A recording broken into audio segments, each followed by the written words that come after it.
The Transportation and Commerce Committee to order, please. Will you please call the roll? Alderman Moore, Alderman Vaccaro, Alderman Cone, Alderwoman Howard, Present.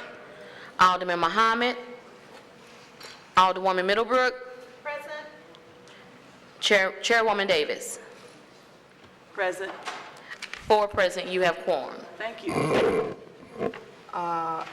Sorry for the delay, but it takes us a moment sometimes, even though we're here, somebody's calling you or asking you to do something. So what we'd like to do is we'd like to move forward with the agenda of the day. I will share with you the order that I'm going to be taking these bills. So if you hear that your number may take a moment and you'd like to leave the room and come back, feel free to do that. So I'm going to start with Board Bill 193. My next one will be Board Bill 190, 191, 104, and 93.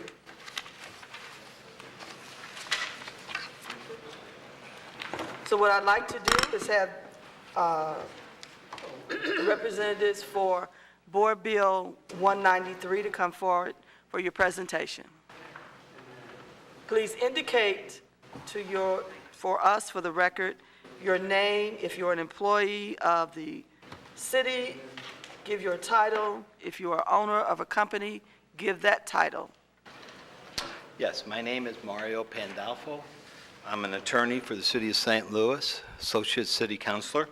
I'm appointed or assigned the task of providing legal counsel to St. Louis Lambert International Airport. I've been asked by the director to bring you through the presentation. I have copies of a presentation that we use for Airport Commission. I believe we provided. If you like, I've got extra copies of it. I have the copies here. I'll pass to the committee. Okay. Is that of the board bill and executive summary or the presentation itself? These are executive summaries. Right. Mm-hmm. And all of the bills that we have here, we have, thank you. They're all attached, and so we're currently working on Board Bill 193. If you have some additional information you need to pass I out. thought it might be helpful because we don't have a screen. If it's okay, I can step forward or hand them out. Hand them to. Just give them to. Just give them to the Just clerk. give them to the clerk. It's just a PowerPoint presentation that I gave at the Airport Commission last Wednesday Thank you. that you were present at, actually. So I'll go through this. I know you have the detailed materials that were provided with the ordinance, the executive summary, and the briefing doc. I think do a very good job of setting out the key points. If you go to, just starting off the first page, background of this real quickly is we started off with an agreement, AL 286. It was a long-term development agreement with Binational, the principal, which is Ricardo Ferris Nicolopoulos. I'm going to introduce him shortly here.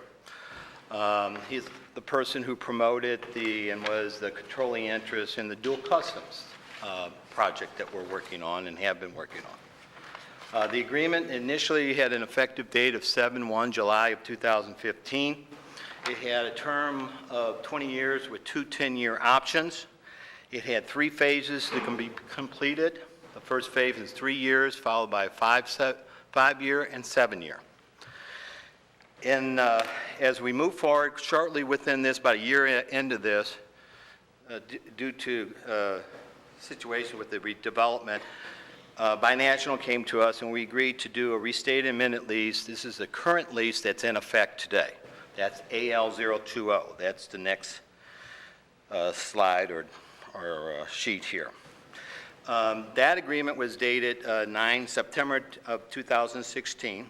The big difference in that agreement were that instead of having a 20-year term with 2 10-year options, we changed it to a 40-year term.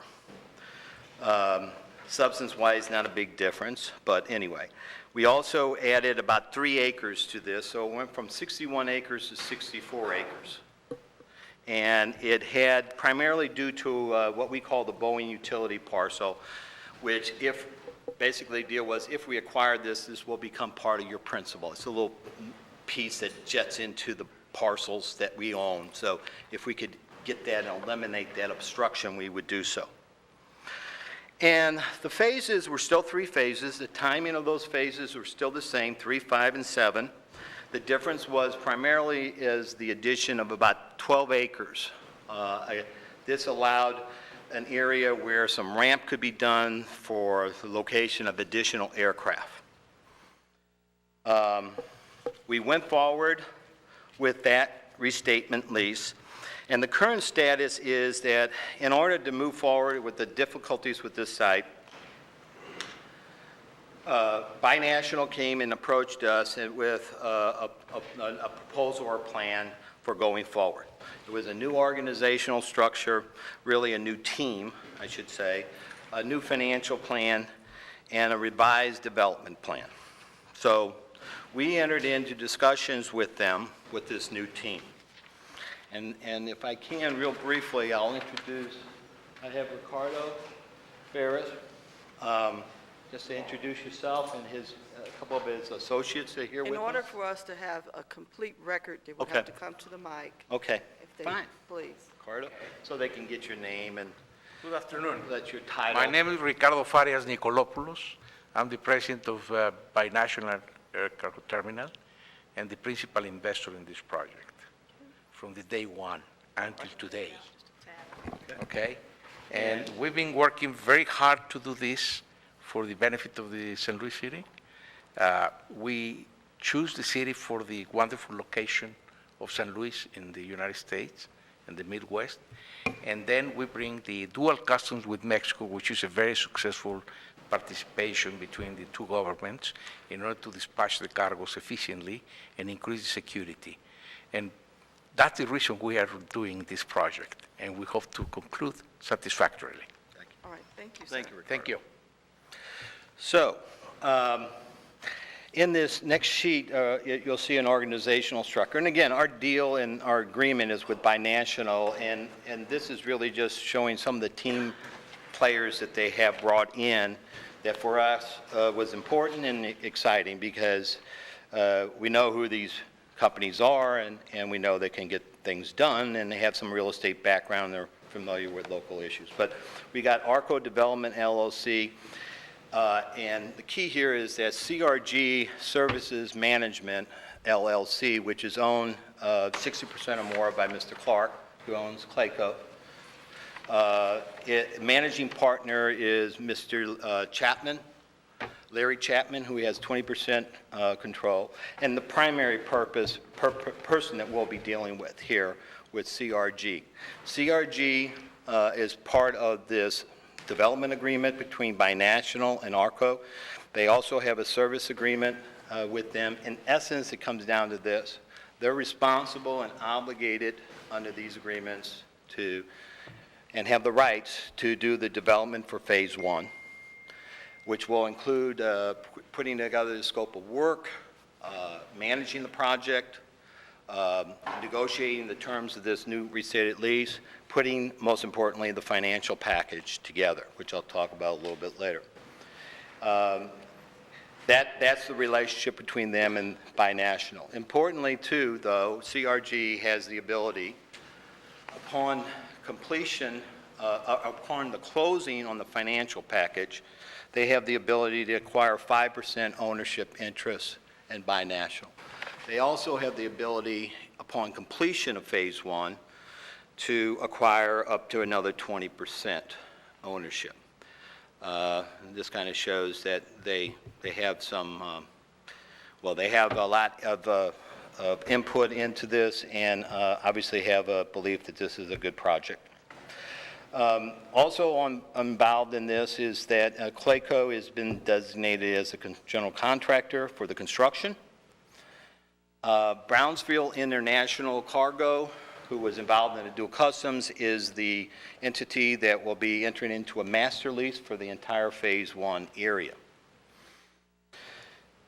The next slide is the financial plan. It shows the monies that are going to be spent for Phase 1, which is close to $60 million, $55,900,000. It also shows the funding sources. As you can see there, about over $20 million is from historical and federal and state historical tax credits, which are in place. They're going to working on the brownfield tax credit. They have the borrowing of funds and equity, which will be the bridge loans and the construction loans that have to be in place. And the key here, the next slide is just as a kind of depiction that shows the lease area. Again, is very similar to the current lease area. The borders for Phase 1 have changed by only a couple acres. The projects in that, it shows the ramp. Under the agreement, they're required to put in this new ramp, over 180,000 square feet ramp as part of Phase 1. It must be able to handle Cargo 3, Category 3 aircraft or better.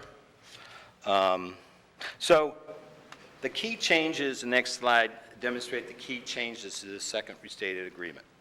And the key difference here is that in setting this up and our willingness to move forward because of the new financial plan, the organization, the team, is also these terms. Under these terms, the way this will work, if we obtain your approval, this moves on, we obtain the Board of Aldermen approval, it's anticipated that we'll have an ordinance, hopefully approval, and we'll execute these contracts, and it will have a March 1st execution date. Within 5 days of that execution date, they will be required to pay us $46,000 in rent. We also have, in effect, a release. This is important to us because no matter what happens in the future, we have a release from them now so that we have a clear title and we won't have any title issues if something happens going forward. But most in a positive, that's just lawyer stuff, but to make sure we're protected. But going forward, the key thing here is that they have to demonstrate, so we'll have an execution date of March 1st. They have a period of time to close on this, or before the commencement date, to satisfy certain conditions. Key conditions are, one, providing us and demonstrating to us that they have the financial commitments and can achieve the conditions that are necessary for the closing. They have to provide to us and pay, as a condition, the back rent through March 1st of this year, which will be close to $400,000. We'll have in place bonds and certificates that are required. And again, this release will be in effect.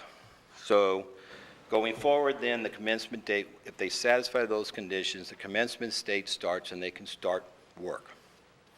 We also have conditions subsequent, that things later on. If, for any reason, the actual closing doesn't take place within the time period provided in the agreement, we have the ability to terminate the agreement. Any improvements he's made become ours. The release is in effect, and we're totally protected. And we've gotten our rent and our money. So bottom line is, no matter what happens, we come out better off going forward than we would if we didn't. Key changes to the second agreement also include the fact that the term has gone from 40 years. We've increased it so it's 49. It still has the same effective date, beginning, everything's timed off this July 1st, 2015 date.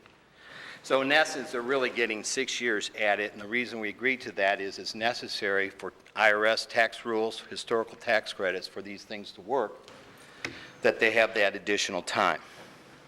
The leasehold side is the same. The phasing is Phase 1, 2, and 3 is basically the same. There's slight differences in that Phase 1 acreage is slightly increased, a couple acres. But other than that, it's the same. The time periods for completion are that they must complete Phase 1 within 19 months. That's not to say they're going to take 19 months, but they have to contractually do it within 19 months. The second phase has to be completed in 12 months. The third phase must be completed in 11 months. The total for this entire project has to be done in 42, but I can tell you, they have every expectation of doing it in half that time. In fact, in the first 9 months, their goal is, and to be up and running, the ramp of 183,000 square feet improvements we can complete it. The high bay area will be redone and renovated, and some office space so they can start generating some activity and money going forward. Their time frame is basically 9 to 10 months. But contractually, they have up to 19 months to complete all of phase one, which is the $55 million investments that they have to have completed. That's the time frame and the requirements. The rent is as it was before. It's tied to a CPI index, which will be increased in 2 years. Every 5 years, it's adjusted. Again, it's tied to the 7/1/17 date. The rent for this is basically, when we start the commencement date, will be about $50,000 a month, or $604,000 a year. In phase two, it will jump to $764,000. At phase three, it'd be $931,000, and that's not including any CPI adjustments.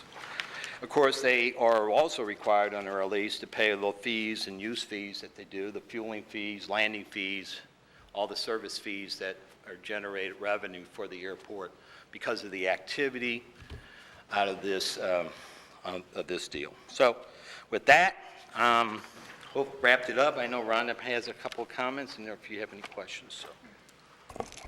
Chairwoman Davis, can I make a couple of comments? Absolutely. Okay. Good afternoon, aldermen and women. Thank you for letting us present this today. I think you've heard us talk many times about the value of cargo to our airport. It has been something that our team has been focused on for a long time. We believe that cargo brings a critical component of trying to grow not only the airport, but this region logistics and the multimodal. So it's been a key component of us to try and get a state-of-the-art cargo building. We, the airport, don't want to be the developers. We would like to be the landlord of the land, but we'd like to have those people come in that are the professionals that know this business and that can create this. So we believe that this particular agreement can bring to us what we're looking for to help drive that international cargo into our airport, which is not only, as I said, valuable to the airport, but certainly valuable to the region. It brings added revenue into our airport, which helps us to continuing to do the lower cost to our airlines, which obviously is attractive to them. So the airlines are also quite supportive of this. They see the value of bringing this opportunity to St. Louis, and we would ask today that, as I said, Mario and I are here to answer any questions, but that you look at bringing this to approval today. Thank you. Could you, I didn't hear you say, and maybe I just missed it in your presentation. You also share about the past due payment that's going to be paid by this group and how much that is. I think it's listed. Yes. But that's important. Yes, it is. And it's set out in the agreement itself, obviously. How it works is this. They will have to require, as I said, timing-wise, if this is approved, we'll have an execution date of March 1st. They have 5 days after that to pay us the rent that they owe us for the months of May and June under the current contract. The next thing that happens is they have to satisfy those conditions we talked about, the financing, the payment of rent for the period of July 1st all the way up to and including March 1st of this year. That total amount will be over $400,000, like $420,000. In the presentation, it talks about $360 or so. That's through January. So that will be the other big plus here, is we'll get those monies paid up front. That's a condition for the commencement date. If those conditions aren't satisfied, we walk away, agreement's terminated, we have the release, and we have $46,000.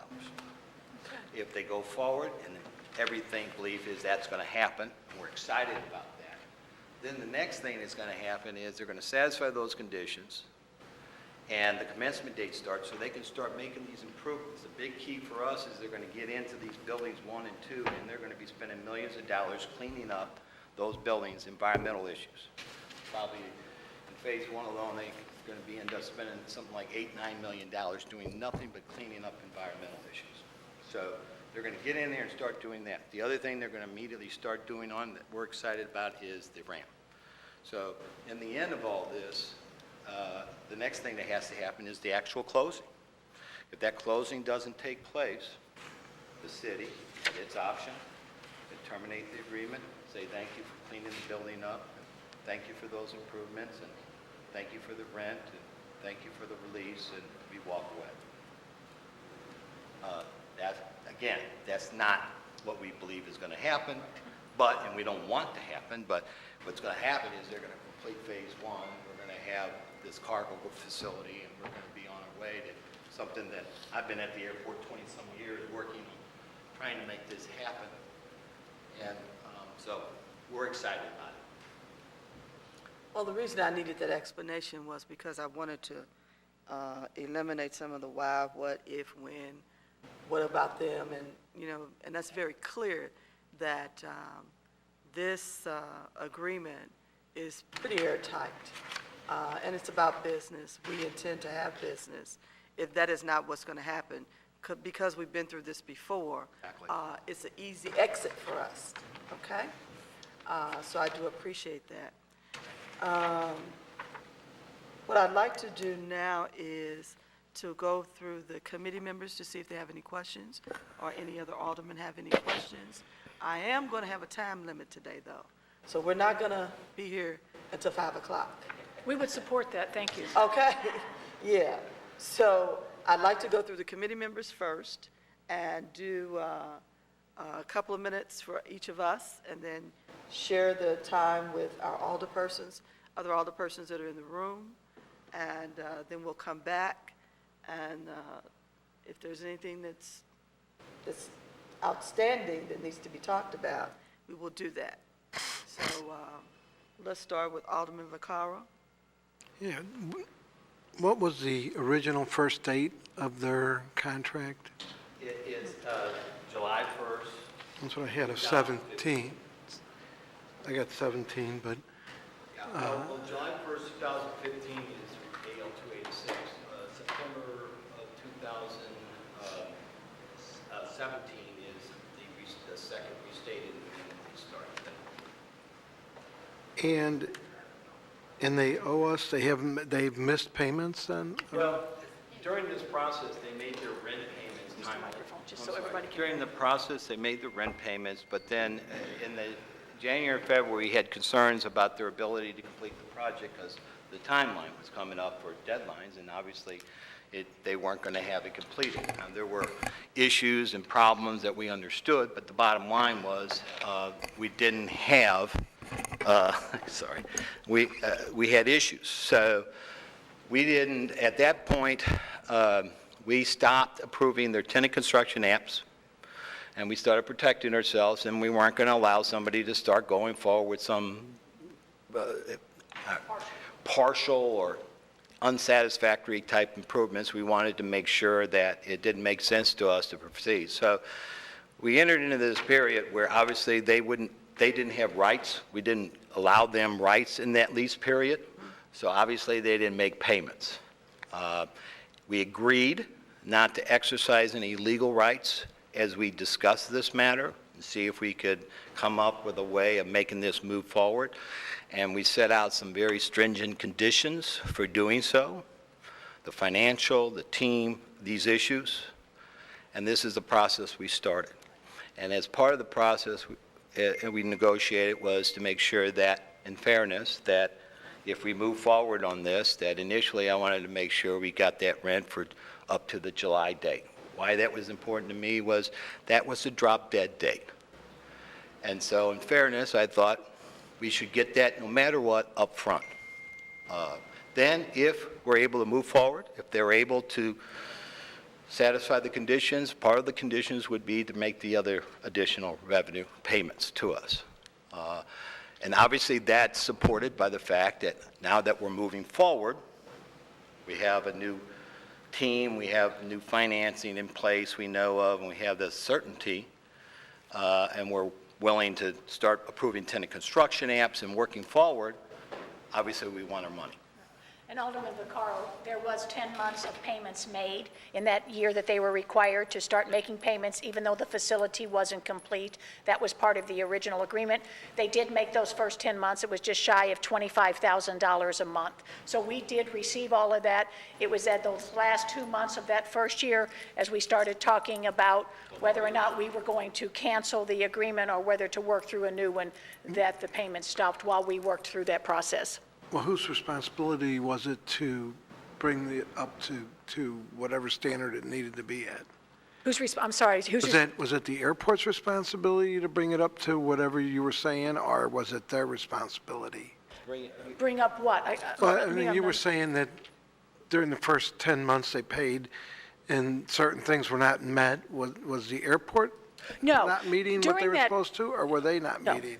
During the first agreement, there was a period of that time frame that was allowed for construction, and then payments had to start, monthly lease payments on the property. Those were paid as required for those first 10 months. As it got into the 11th month of the agreement, the completion of Phase 1 was supposed to be finished July 1 of 2018. It was clear to the airport that they couldn't complete a project that had not yet begun. The physical construction. So as we met with Mr. Ricardo and his group, we talked about the fact that we weren't going to approve the tenant construction apps that were in because we knew they couldn't complete the phase. We needed to talk about what was the program going to look like going forward and feel comfortable that the airport found what was a reliable program to extend this amendment. So that's what we were speaking to.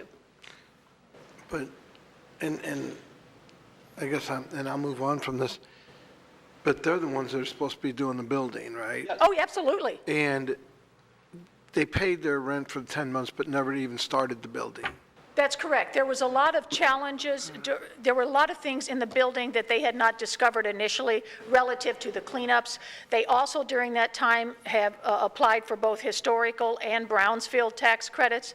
The historical tax credits had been granted, but they were looking for those cleanup credits. Those had not. So there were a number of things that were causing the delays, which is the reason for not beginning the construction. But in 10 months, the first 10 months, well, even up to now, nothing's been done. No, but it was stopped at ours. Well, after 10 months, you stopped. Yes. You stopped it. Yes. But even in the first 10 months, nothing was done. There was a lot of work done. All kinds of work was done, investigations and spending, but you're right, no construction was Talking about initiated. construction or physical, like if I walked in there, I'd say, oh, hey, they painted that. No construction was started. All kinds of designs and plans, and quite frankly, millions of dollars were probably spent on all kinds of designs and plans, but in the end, for our purposes, the construction hadn't started.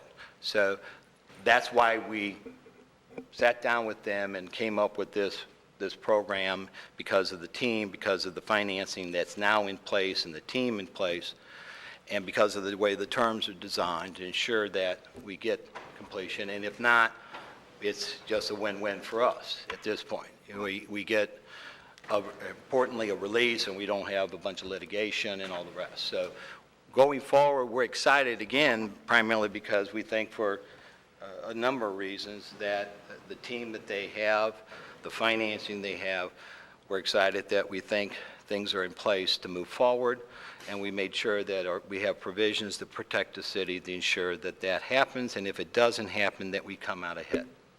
Okay, I'm going to move on because you want to keep it short. Thank you. Alderwoman Howard. I should know this because I think I was still on the committee when we originally agreed to this. What is the experience Binational has in other markets? They have decades of experience in ocean shipping and commercial trade product among a variety of countries. That's a key component of what we're looking for the air cargo piece. Even though they haven't done necessarily air cargo shipping, shipping. For decades, they have been involved and the owners and operators of numerous ocean shipping liners.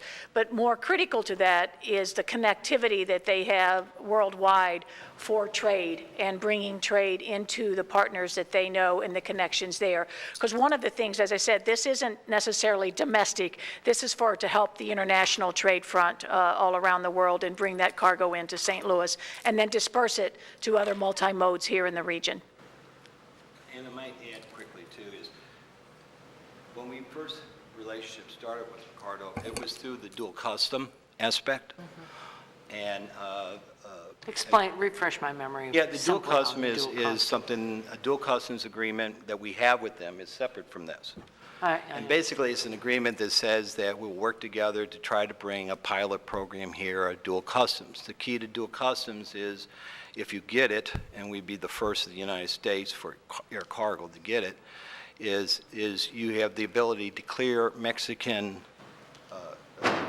goods Customs. here in St. Louis. Otherwise, you're limited to flying into 5 ports in Mexico and having it checked there. So you can have it checked by the U.S. on the U.S. side, and you can have it checked by the Mexican government on the Mexican side. Obviously, that would be a huge advantage, a huge attraction to cargo in general. So in that discussion with Ricardo, part of that agreement was to say that, he's going to work and use his connections, and I know there's been numerous meetings with the President of Mexico and others between the former mayor and movements in there. Obviously, there's kind of difficult relationships right now between us and Mexico, but the program's still there and the agreement's still in place. This agreement allows binational, who has those rights, to do dual customs at this airport. Those rights are to binational. So that's the interesting thing with us. It started with that, and under that agreement, of course, it says that if you get this, then we'll use best efforts to provide the facilities, the land, so you could develop the facilities required for dual customs. What surprised, it was a good surprise. Ricardo came to us about a year into this, or less into the dual and said, I want to go forward. I want to enter an agreement. I believe we can get cargo here, regardless of whether dual customs happens or not, although he believes it, but he knows that it could take years.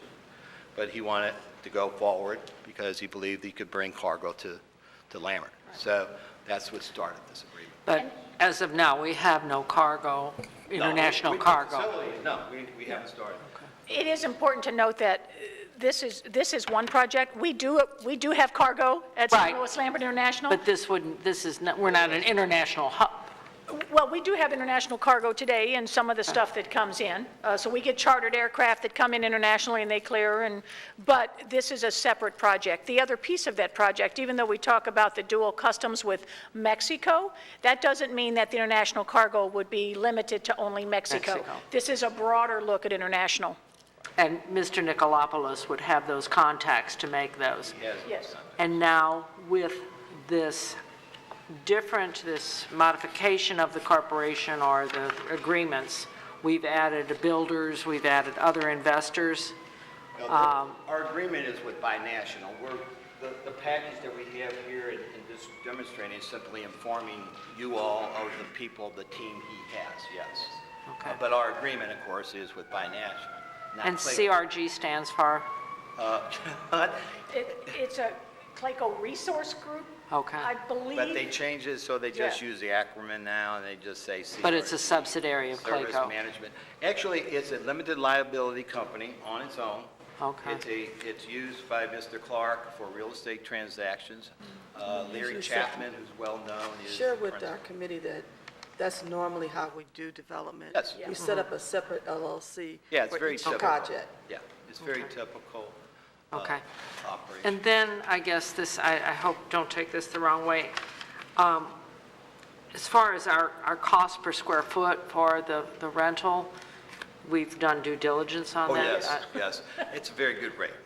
Okay. It's a good rate. It's a good rate for us? It's a good rate Yes. for us. Okay. Yes. We are It's required- 35 cents. And because of the requirements we Yeah. have, not only under our indenture, but under our agreements with the airlines as well as the FAA, all of which require us to get fair market value. So there's a process, but we feel very good. It was negotiated arm's length, Okay. but it's a good rate for us. We're very pleased with it, and it's subject to CPI index adjustments every 5 years. Okay.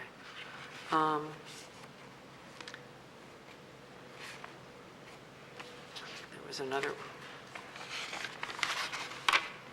Okay. So if nothing happens within 90 days, we start all over again? Well, No. no.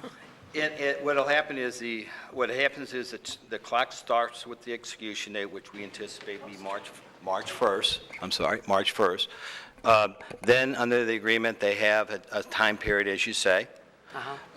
There's potentials for adjustments for that, and the director could extend that, or if there was some issues that happen that we agree in, or force majeure issues, that we could extend that. But in the end, if that's not timely done within that parameter, and those conditions aren't met, the agreement's automatically deemed null and void. The good side is, like I said, though, we will already have received the $46,000 back rent that we're owed, or would like to get, and we will also, most importantly, have the release that I want in place, so that we don't have a cloud in our title for the next 3 years. Okay. So any profits from this would be used to? All profits, as any airport or enterprise fund, every dime stays within the airport, must be used for airport purposes. In essence, like any other revenue, it goes into our, per the indenture trust, it goes in the buckets, it pays our debt service, it pays our operating budget, it eventually flows into the ADF, which allows us to use that for capital improvements at the airport. And our city would still get their $6.5 million?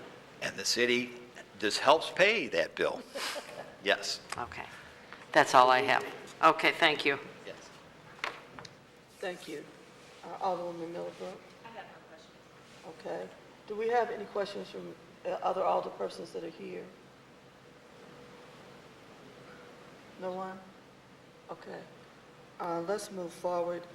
One of the questions I had at the Airport Commissioners meeting was the minority participation on the construction side, and also the ability for those persons who are interested in learning the cargo business.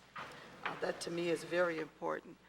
The studies that have been done most recently, looking at all modes of opportunities for transport, for import, export opportunities. And we here in the Midwest, most especially here in the region, have more opportunities for that to excel and become a major commerce enhancer for this area.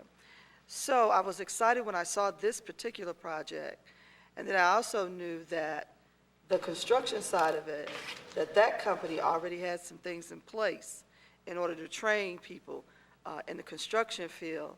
But what is it most important, and I did pass out this information for you about the Air Cargo Hub, that you are also considering training people to know how to work in the cargo business.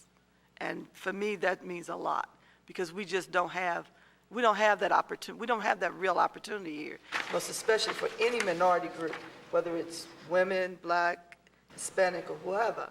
When I was on the tugboats on our river at the port, I was a little upset because I didn't see the numbers that I should have seen. And those are good paying jobs. And everyone should have an opportunity to come in at the entry level, get some pre-training so that they can operate appropriately. And that is one of the good things that I did see that is going to take place with this operation. So for all of those who are responsible for making this decision to include this, I thank you. I also want to say to you that if nothing else, if we can just get some new dreams formed here in our community, which we need. I don't have any specific questions. I did hear this at the Airport Commission. I also did my homework on your company, sir, and I think that this is a good project. It's the beginning of something that we've been trying to start on a larger scale for a long time. I'd like to ask the owner if he has anything else to say before we move forward.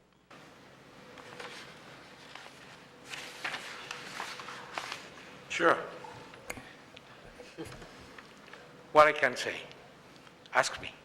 No, Well, she I just wants want you to make sure just- that you don't have anything else that you want to share with Well, us today. basically, I heard the numbers paid in the rent, and Alderman Vaccaro was concerned about the rent values and so forth, which I understand, they're very valuable to the airport.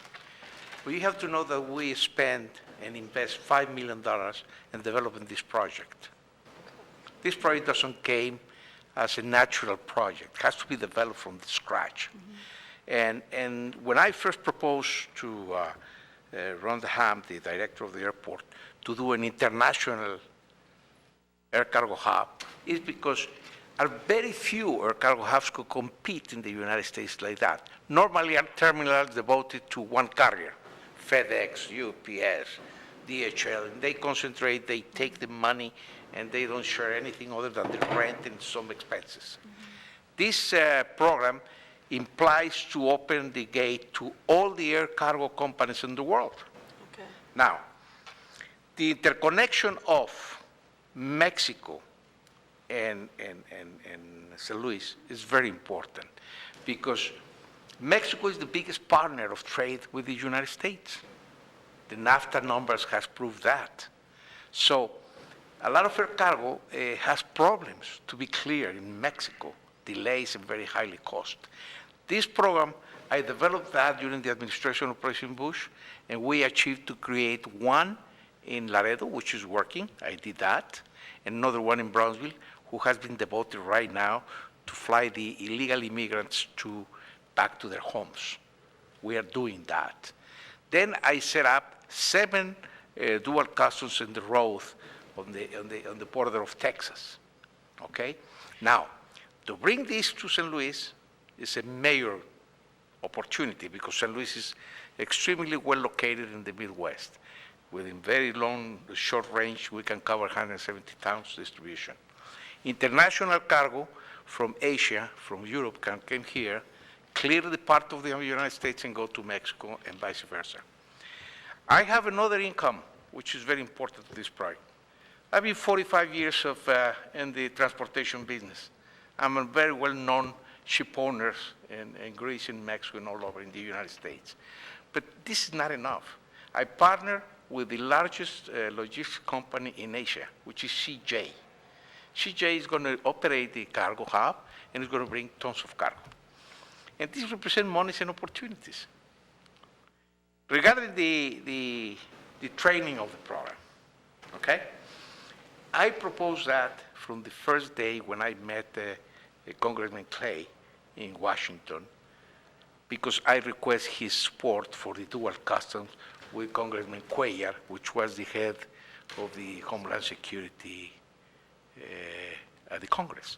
So the 3 of us, we talk about this, so forth, and I asked him spontaneously that I would like to set up some training for minorities because we need trained personnel. We have a lack, the airport has a lack of personnel everywhere in the United States. So it's an opportunity. You have the youth, we have the training, it's going to work. It's not a political presentation, it's a reality. It is a reality. Okay? And the Asian companies are very sincere about wanting to expand and explore some new opportunities. I do know that most especially in Ghana, there's a lot of things going on, and the Missouri group, African Diaspora group, they're working very closely with them and have already committed some. Well, I came from a minority group, you can see it, no? I'm Mexican. Okay. And I have to thank Ron DeHam for her cooperation. She's been very good for us. All right. Thank you very much for Thank you your time. very much for your presentation. It was very thorough. I'd like to go ahead and take a vote on this today, if you don't mind. I move that we pass out with a due pass recommendation, Board Bill 193. It's been moved in second. Please call the roll. Alderman Moore. Alderman Vaccaro. Alderwoman Howard. Aye. Alderman Muhammad. Alderwoman Middlebrook. Alderwoman Davis. Aye.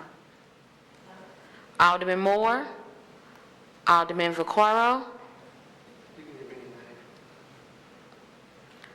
Alderman Cone. Alderman Muhammad. 4 aye votes. Thank you very much. Your bill has passed, and I'm looking forward to exciting things, and make sure that the public knows what is going on all the time. We may excite somebody else to invest some money. So I thank you. Thank you. So let's move on to, Thank you. thank you. You're welcome. Have a good day. We're doing 190? Yes, ma'am, 190 is next. Okay. Those representing the presentation for Board Bill 190.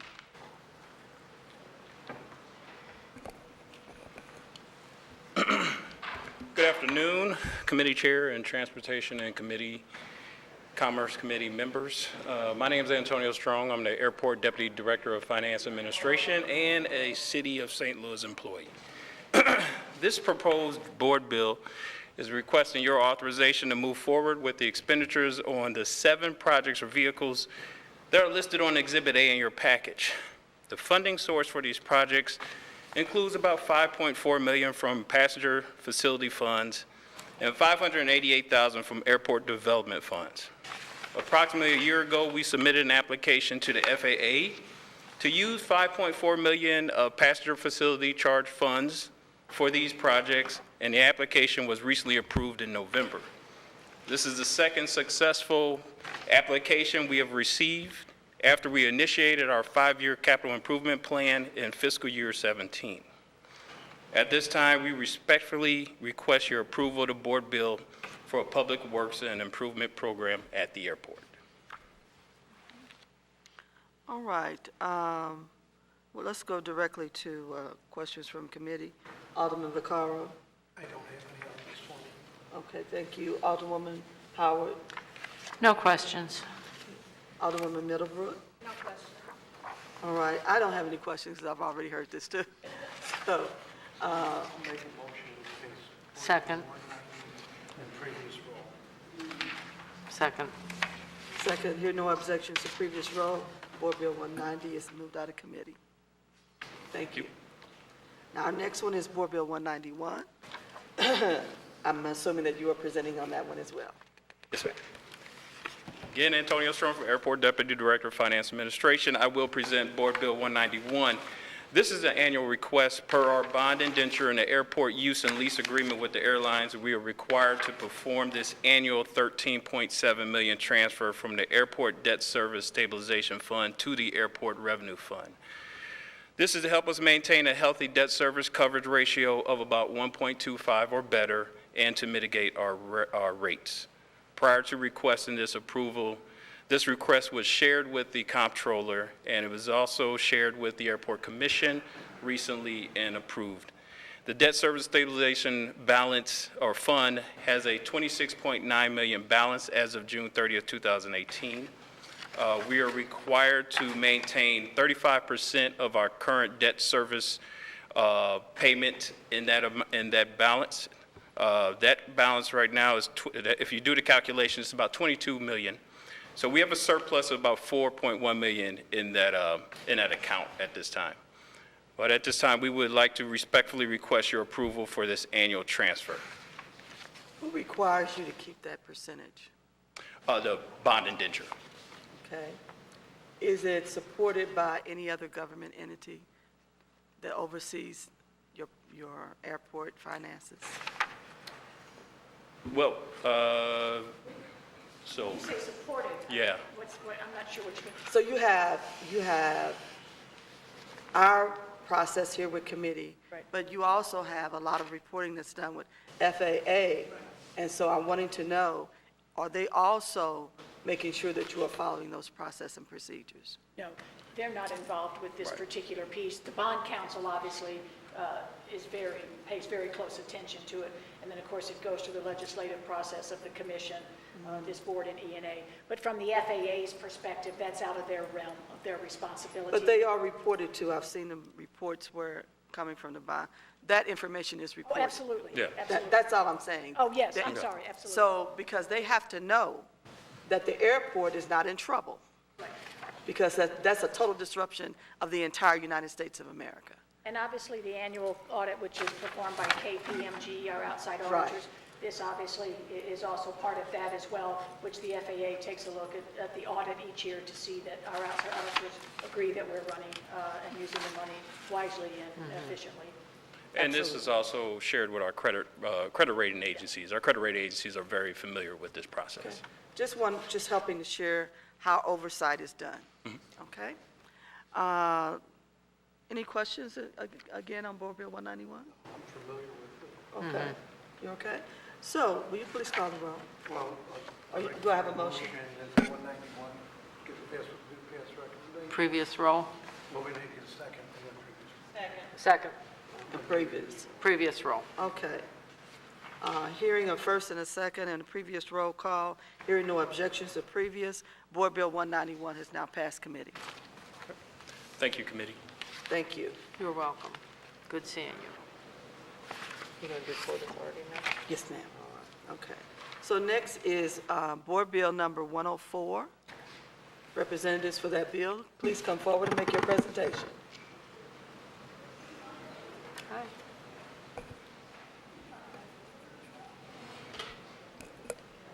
Good afternoon. My name is Susan Taylor. I'm the Port Director, and we are presenting to you this revised Bill 104. A little bit of a backstory. A few years ago, the state legislators, some from Kansas City, put together what's called the Advanced Industrial Manufacturing Zone. It's working its way through its system. It's almost up and running, but the idea is to have the state forego some of its tax revenue and give those monies to the port authorities. Generally speaking, those projects, you need to have a fair amount of jobs to have that tax revenue be worth it. And so those are kind of larger projects. And so as that legislation was working its way through the system, the Port Authority realized that we would have more terrain over which to find these larger projects if we were to expand the Port District. The Port District at the moment is just the 6,000 acres or so along the river's edge. Every other port district in the state has the full city or county as part of their jurisdiction. And so there are a couple of other tools that the Port Authority has. One is port improvement districts. The Port Authority has two goals, really. One is economic development, and the other is the stewardship of the city's riverfront facilities. And so we are requesting that the port be allowed to expand to cover the whole city, because we think we have much better chance of finding those AIM zone projects, putting in place the port improvement districts, so we can increase our development range and bring more projects across the whole city. So we think it's going to be a benefit for all the wards. I need you to do one thing. Madam Chair, I'm Otis Williams with St. Louis Development Corporation, the Port Authority. And many of you know that we met with a number of the aldermen. I think we had at least 3 meetings to talk about the potential to discuss, actually, Board Bill 104. And since that time, we've had a number of things. I think what I would like to do is to, one, pass out a copy of the presentation that we used during those discussions, but also could we pass out the summary of the board bill? Here we go. And essentially, at the end of all those discussions, and I guess through some of the back and forth on the automatic chambers, there were some concerns. And so I think what we are submitting today is a committee substitute that would address the concerns identified by a number of aldermen. I think you have... This is not the committee substitute. Yeah, mine doesn't. I didn't think so. Do you have the committee substitute? We don't have it before us. It's not in front of us. It's not in front of us. Well, we provided it. I'm not sure why not. What do you have in front of you? I just have the original regular board bill. bill, but your committee substitute, I remember you got a board bill you sent it through our system, I saw it. Yeah. But it's not before us, so they're getting the copies to put it before us. Okay. Okay. I have a copy. Okay? You can still talk. Okay. All right. So when you get it, hopefully you will see that one of the concerns was that the Port Authority, We can't discuss the committee substitutes, it's not in front of us. You can, You can't talk on the committee substitutes, it's not in front of us. I'd rather wait and have it in front, I mean, you have the summary in front of you. so we're going to discuss it. It needs to be in front of everybody.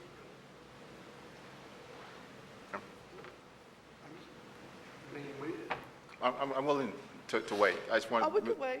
I don't have a problem with it. We can wait. have it in front of us in the same. Yeah. Oh, sorry. But you have the summary in front of you, which gives you all the pertinent information without the whereases and all that, so. But we can hold on. It should only take about 3 or 4 minutes, okay? They should be back. Okay.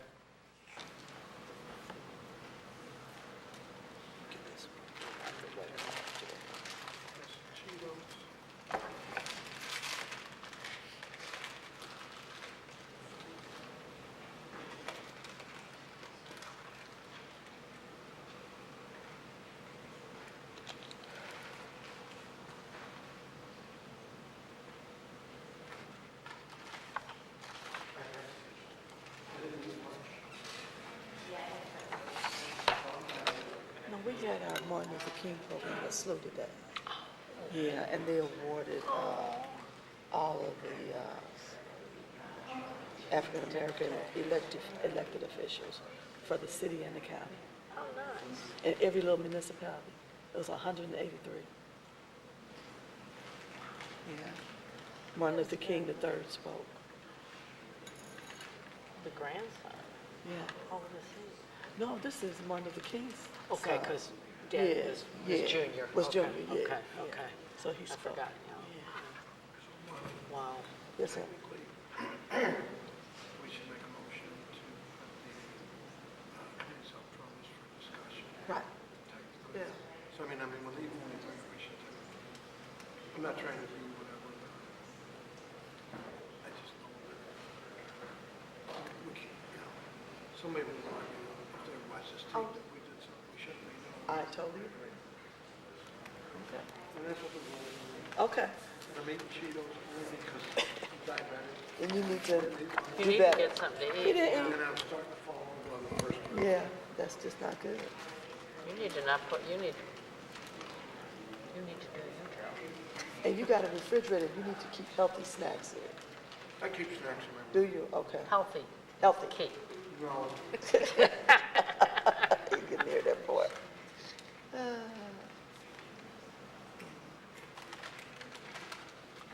we're still making changes.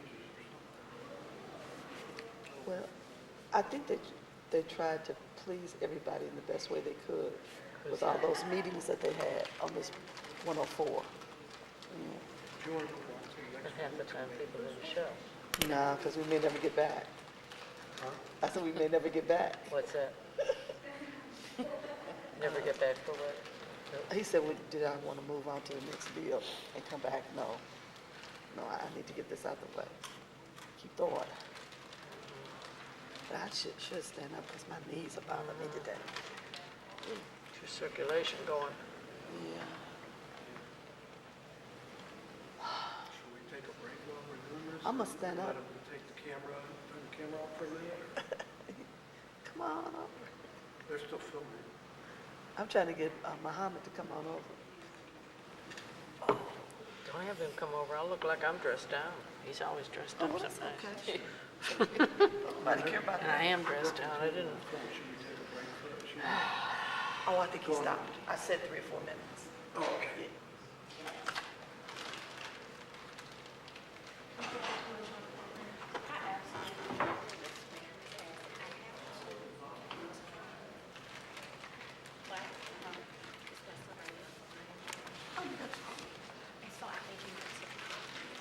Hey, John.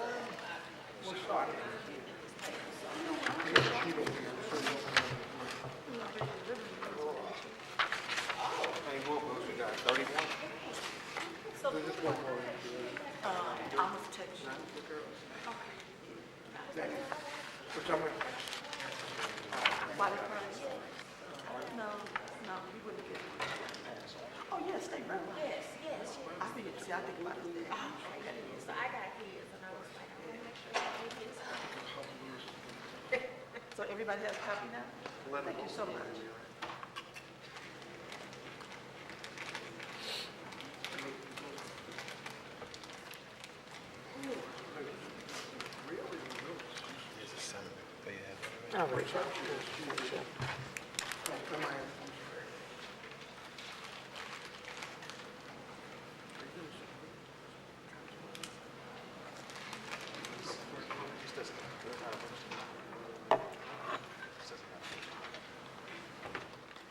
Okay, what was that? Okay, so we've got the Board Bill number 104, Committee Substitute in front of us.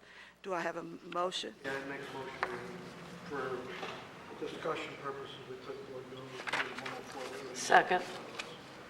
Okay, it's been moved in second. So, Director Williams, can you continue? Do I have to call the roll? Oh, we didn't do a roll call, did we? Roll call. I just did. I don't know, I've been- Alderman Moore. Alderman Vaccaro. Alderman Cone. Alderwoman Howard. Aye. Alderman Muhammad. Alderwoman Middlebrook. Chairwoman Davis. Aye. Now you can continue. Thank you. Okay, thank you very much. What we did based on the previous board bill that was in front of you was to modify to be consistent with the changes that have been discussed with several aldermen. And essentially, you will find that in discussion with council, with Mr. Galley, that was concerned that there was authority for that the appropriate authorities were in place, and so that was the reason for the agreement that is attached to be there, so that there would be an agreement between the authority and the board. And it essentially says that we will not do anything without getting approval from the Board of Aldermen by resolution. Absolutely. Okay. And it was in those categories of eminent domain, that we would not do that, and also tax abatement. So those were the main concerns. And it was also a concern about whether or not we would purchase or the control of city-owned land. So we also, the committee substitute addresses the city-owned land concern that was also identified. Okay. So members of the board, do you have any questions on this committee substitute? I know a lot of you all did attend those other meetings. I'm sorry, not a question, just, I still don't get, I mean, I understand a port is connected to water. I still have I'm not going to vote for it, but I have a general feeling that, the port is the riverfront. To say that they can come into the 23rd Ward and then we all get to vote on something that could affect my... But we're the Port of St. Louis. Huh? We're the Port of St. Louis. Well, I'm just saying why I don't feel that, I guess I won't be supporting it. I can say that I just have issues with it. Again, they would have authority to come and do stuff in my ward. No one is Not giving without- any authority to any Without agency or automatic department to approval. do anything in your ward without consultation, input, and vote of this Board of Aldermen. Right. Not ever, never. So well, let me I'm just address, saying I think one of your concerns, Alderman, is, and I think it's on slide number 9 in the packet that we gave you there. We talk about, all of the other port authorities that are in the state of Missouri. And as you see, all of those that are located along the major tributaries, in this case, the Missouri and the Mississippi, we're the only jurisdiction that do not have the port boundaries similar to the jurisdiction boundaries. I know, And- it just seems odd that the port boundaries would go through the whole city of St. Louis. But that's because it's multimodal, and so when you think of the port, it's not just the water, but it also involves the other modes of transportation as well. And you're familiar with, in other major cities, even the airports are part of the Port Authority. But in this case, it is, has traditionally just been what you're considering just the water portion as well. And so one of the things that we think can help is our ability to be able to take advantage of some of the authorities that are granted by the state statute for the port. Right. If I could address that further, if you imagine a barge coming in full of salt, 70 trucks come out of the Port Authority's dock and travel across the streets in your neighborhood to distribute that salt. Similarly, grain from the upper Midwest comes in by train and eventually goes to one of our facilities onto a barge for export to New Orleans. And so there's a lot of truck and train support for the barged goods. And so it's really a multimodal. There's rail crossings that can be improved, truck issues that need to be dealt with. So the port really is a multimodal facility that covers the whole city, activities in the whole city. I understand. I still won't, I can't support it, but I just, maybe my thinking's still old-fashioned, but I can't support, I see the port, I get it. I know that they, like, for the leasing of the different things that come on the port, we sit down and we discuss here, but I just don't, rather than drag it on, I cannot support it. All right, sir. Alderwoman Howard? So this would provide opportunities for funding for increased security in the city for, I guess, better upkeep of our roads, grants and so forth, if that was available? Well, Since we what it have a says is port that authority? there's an opportunity to be able to, if we were able to take advantage of that clause. Grants that are available through? Yeah, but it's not a guarantee that. No, I understand that. But, I mean, those would be an option that we would be able to take advantage of. Would you have to come before the Board of Aldermen to execute those also? According to this committee substitute?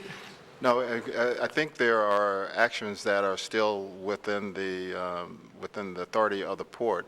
I think we were concerned about the specific actions that Would were of affect concern. Yeah. ward by water specific areas. Right. I get you. Can I Okay. clarify that a little bit more? In many instances, when we do apply for money, it requires a match. And Right. if that match is required, it has to come before the Board of Aldermen. Now, would those match funds come from SLDC funds or from general revenue? Typically, when you apply for a grant through SLDC? Really, the only time that we need to, if it's money that requires approval from general revenue, then we need to come back before the Board of Aldermen. But If there are monies that are within the Port Authority, we are able to, the port commissioners are able to If they have it. appropriate that? appropriate. Okay. All right, thank you. That's all. Alderman Muhammad. Thank you, Madam Chairwoman. I agree with my colleague from the 23rd. I don't think your thinking is old-fashioned because I feel the exact same way you feel. This sounds good on paper. You guys are saying that we would get more city services throughout the city of St. Louis. I find it hard to believe when my ward is deprived of vital city services, especially when you just mentioned more security.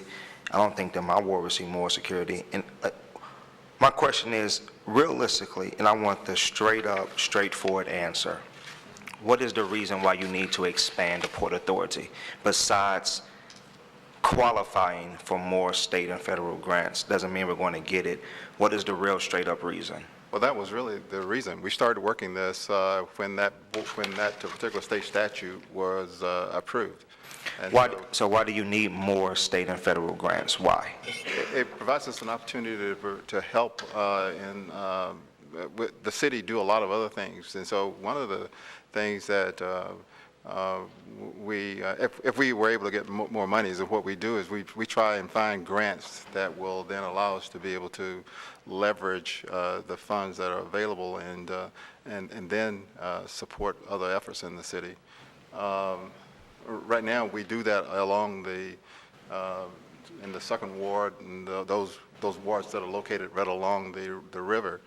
And so I'm not sure why you would be opposed to it also being the same thing in the other wards. That's essentially what we're doing.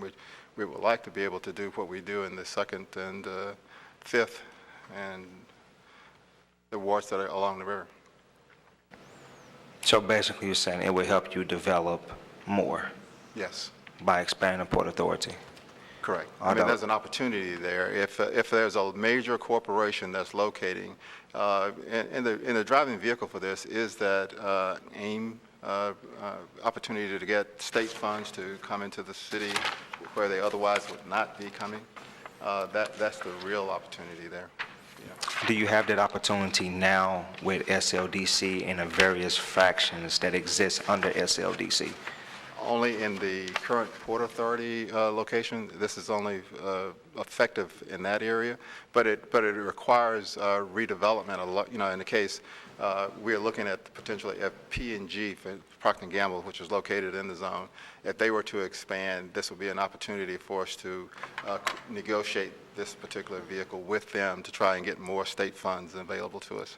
Right, I get that. You said that earlier. What I'm saying now is, without expanding the Port Authority, does SLDC have the resources and the opportunities to still develop in other wards without the expansion?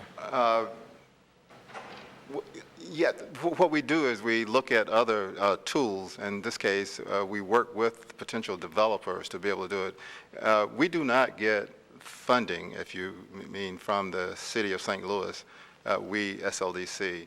And so what we do is try to create opportunities to get funding to be able to support all of the functions that we provide. So we do, let me modify that answer by saying that we do get some work programs through CDBG to support functions like LRA demolition and grass cutting. That is one of the functions that we have. The other one is commercial district manager support. We provide that as well. But all the other funds for redevelopment in the city of St. Louis are funds that we either get through fees that we charge or through grants that we seek out, or our ability to get work with developers to use the incentives that are available in the city, such as tax abatement or tax increment financing. Tax abatement that's frequently used in already developed communities and wards. What is the annual operating budget of SLDC? It is probably somewhere between 5 and 7 million. The reason I hesitated, I don't remember the number that includes the CDBG functions that we have. I just don't see why we need to expand the Port Authority. You know, I was watching Men in Black yesterday with my son. He loves it. And as Will Smith was learning, who was an actor, as he was learning about what Man in Black is, the other actor was telling him it's almost an invisible agency. Don't report to anybody, don't answer to anybody. And I think that's what SLDC is in the city of St. Louis. Don't answer to anybody, don't report to anybody. It's hard to get a response. And me, you've talked about this before. The good thing is you do actually respond, but your staff doesn't. And that's who I have to work with, or that's who I don't work with in my ward. All this is doing to me is expanding the authority under SLDC. And you guys have an enormous amount of authority right now, and I still don't see any type of development in my ward. But you want to expand the Port Authority to develop in wards, and right now SLDC has the opportunity to do it without this expansion. Actually, what we're trying to do is to make available some other tools that could be used if we find potential developers that could use them in the areas in the city. It's an opportunity to, I always look at it, if when you don't have money, if you can find a way to use other people's money, this is a great opportunity. And this is the case here where we have the state of Missouri who's willing to provide state taxes or state resources to us. And all we need to do is to be able to just have the authority to be able to use them. At the expense of expanding authority to go into my ward and do, But I think and what do we've, development, what we've which you have indicated- the opportunity to do now, indicated you is have failed to for do those things for that the last has several been years. expressed as a concern, that we've said that we will come back to you to get your approval. So by resolution, just as we do with the enterprise zone. But see, let's stop right there. So that's tricky. You saying, so it says in the board bill that you will go to the Board of Aldermen by resolution, but then you also said the Port Authority still maintains its own authority. Let's divide that up. What does that look like? What is the actual authority of the Port Authority now? So there's a state statute that provides for the creation and operation of the Port Authority. And rightfully so, some aldermen were concerned that we were a separate entity that could operate without approval of the Board of Aldermen. So there were concerns about certain areas that we would be able to act in. So we identified those and essentially said we would not do those things that are of concern to the board without coming back to the board. They were tax abatement. Give me the others. Taking control of city-owned property. Yeah, taking control of city-owned property. Reporting our budget. Yeah, we were to report our budget, but there was one other. Eminent domain. There you go. That was the big one. So to do all these things, you will do it only by resolution? We would only do it by resolution, but if the Board of Aldermen approved it. Right.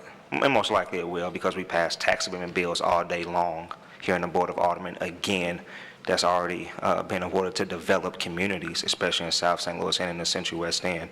So you're saying that we will go to the Board of Aldermen, but you already know that you have the votes to get it passed. Again, you pass tax abatement bills every single Friday in already developed communities. You know how many tax abatement bills I had in my ward last year, 2018? I had 4. Do you know how many were in South St. Louis? It's more than mine. Is it? Yes, ma'am, yes, sir. And I guarantee you your ward does not look like mine. $17,000 is the average income in the 21st ward. That's my average income. I have more vacant buildings, more vacant lots than most of my colleagues here, with the exception of the 22nd ward and the 4th ward. I'm right there at number 3. And SLDC has the opportunity to develop my ward, and they won't. You guys still, I'm still talking, Mr. Director. You guys still jerk me around every time I try to get something done with SLDC, and you are asking this committee to, which is probably going to pass, and I'm fine with that. I'm going to vote no, and it's going to pass. But you're asking the Board of Aldermen to expand the authority of this particular agency, the Port Authority, to develop in other wards, which I don't see happening because the SLDC does not do it now. Who does the Port Authority report to? The Port Authority is the, reports to a board. The Port Authority. Oh, come on. No, come on, Otis, man. We could play city bureaucracy all day. The Port Authority reports to you. It's under SLDC. But no, I'm the executive that manage it. Well, come on, man. Let's get to I have no further how questions. it operates. Madam Chairwoman, I have no further questions. I will vote against this board bill. All it's doing is expanding government bureaucracy. I will be voting no. All right, thank you very much. Alderwoman Middlebrook? Okay, anybody else have a new question come up? And I see that there are some hands from other members of other alderpersons that are here. So let's start. I'm trying to see who else is here. Christine. Okay, so Christine, Alderwoman Ingrassi, I'm sorry. You can call me Christine. Okay. Not in public. Do you want me to sit here? Take it away. Not in public. Here, sit down. Thanks for being here.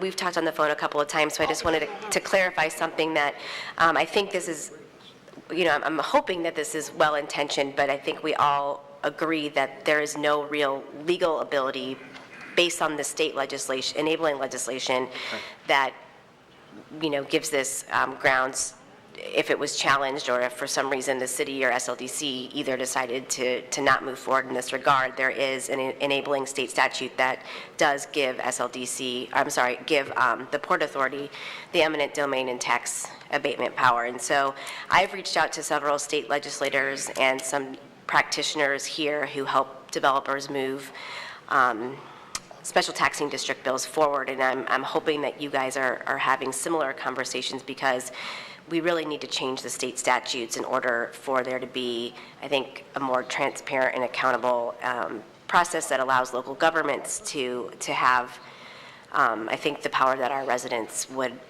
assume we have, and also in light of the fact that the state auditor has released some reports that have identified issues with special taxing districts, not necessarily critical of what's happening at the local level, but more of what's happening the way that the statutes are written. So I'm just curious if you would be supportive of that, or if you're having any conversations internally in that regard. We would support, obviously, any directive that we're given or any legislation. We are aware of the concerns and special taxing districts, and we are obviously being audited as we speak and having conversations with the auditors as we're talking. And so I think at the outcome of that, there will be some recommendations that we will be very supportive of. Okay, thank you so much. Thanks, Alderwoman. The next person is Spencer's Doctor. Okay. Thank you, Madam Chairman, for allowing me just a question. So, because you mentioned that you had a number of meetings with aldermen at SLDC, which I did attend, and one of the meetings, the meeting that I attended, made a list of like 4 items. Obviously the eminent domain, the tax abatement, but one of the other things that we talked about was kind of more transparency with the budget, and so we had asked that there be a quarterly posting of budget documents that include both expenses and income kind of coming in, because you mentioned at that meeting, and you've mentioned a number of times that yes, the Port Authority's budget is buried deep inside a very thick packet of the entire operating budget of the city of St. Louis. But when you look through that, it just says Port Authority, $1.7 million, and that's it. It doesn't say what our expenses is, what our incomes are. It doesn't really direct anything. So my question is just, have you considered having more posting in the budget and being a little bit more transparent about where we bring money in from and where it goes out to, stuff like that? So at the Port Authority meetings and in those meetings, we do have the budget at least twice a year where it is posted for as a public meeting, obviously, and so we'd be happy to post those things at that point. So like SLDC, I mean, you have for Planning Commission, every different meeting you have has on there a link to it, but there's very little on Port Authority besides diving into the annual budget. What I'm saying though, for every one of the commissions that are under my control, the Port Authority, the Planning Commission is not one of those that I control. But for LCRA and for LRA and there's a budget that is approved by the commissioners that are governed by the board, and so I'm saying we will post the financials that we briefed to the board. Okay, and then one of the other items that was brought up when this bill originally came up was because we didn't have a whole lot of information on it, there was concern that now the Port Authority, since the Port Authority would be able to sign leases on city-owned property, and one of the questions that we asked at those meetings was whether or not airport was considered part of this boundary, but at the meeting it said no, but then I thought I heard earlier that No, but I think in our agreement, we agreed, like in the committee substitute, we are agreeing that we are confining our real estate control to the current port boundary. Not the airport. The airport is not. Just city the itself city. boundary. Yeah. Gotcha. All right. Okay. And then I guess kind of my final question here is because just looking through this change, so point number 3 on the second page of the cooperation agreement, it just states how if let's see here. So the city can take such actions at law or in equity as it deems appropriate to enforce this agreement.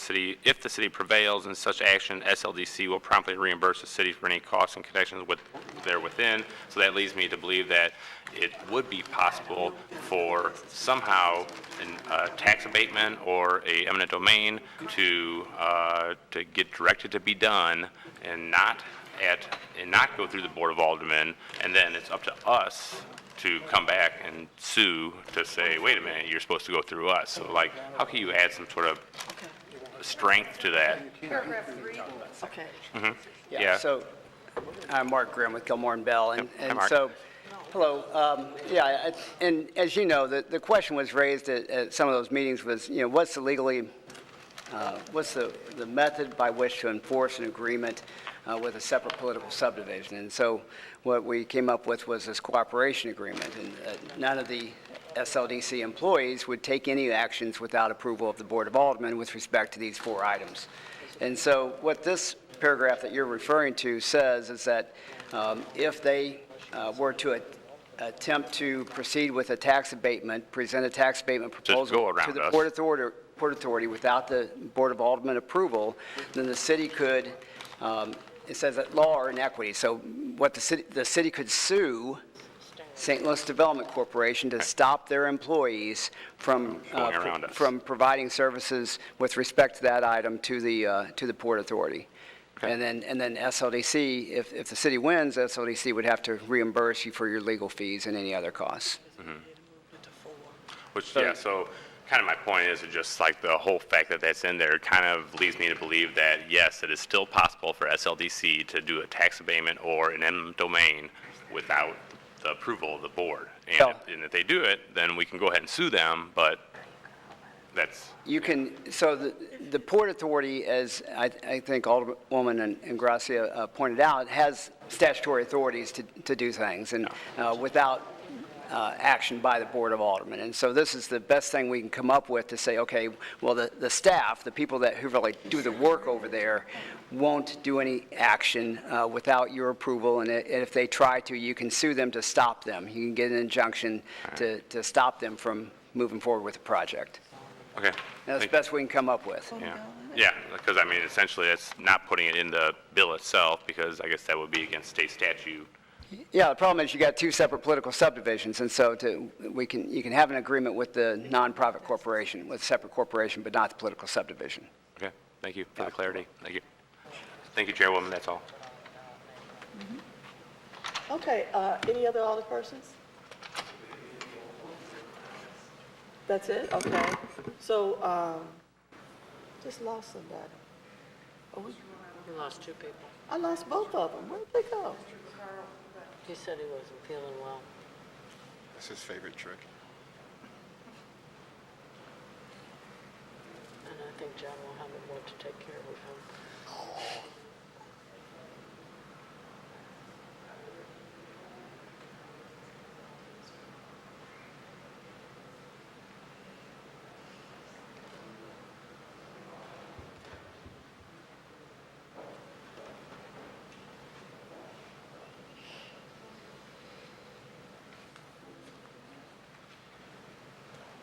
All I knew is his no vote. He said he was voting no. Yeah. Just vote no. What's the problem?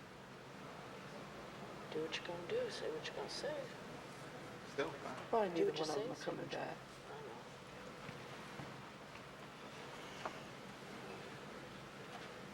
So,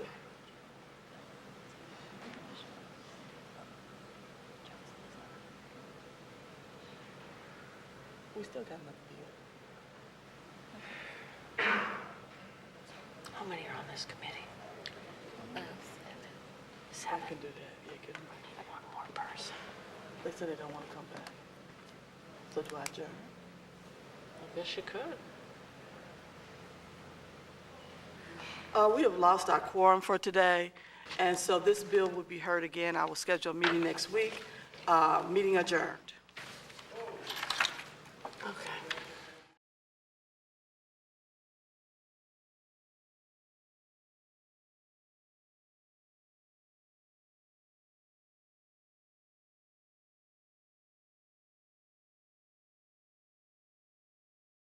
A misunderstanding, and we are going to reconvene the Transportation Committee. Would you please call the roll? Alderman Moore. Alderman Vaccaro. Alderman Cone. Alderwoman Howard. Present. Alderman Muhammad. Present. Alderwoman Middlebrook. Chair Lady Davis. Present. so we have a quorum. Yes, 4 present, and Thank you. Middlebrook will be coming back. All right, thank you. All right, so what I'd like to do is continue on our topic on Board Bill 104, Committee Substitute. I think we have finished with the comments of all of the alderpersons.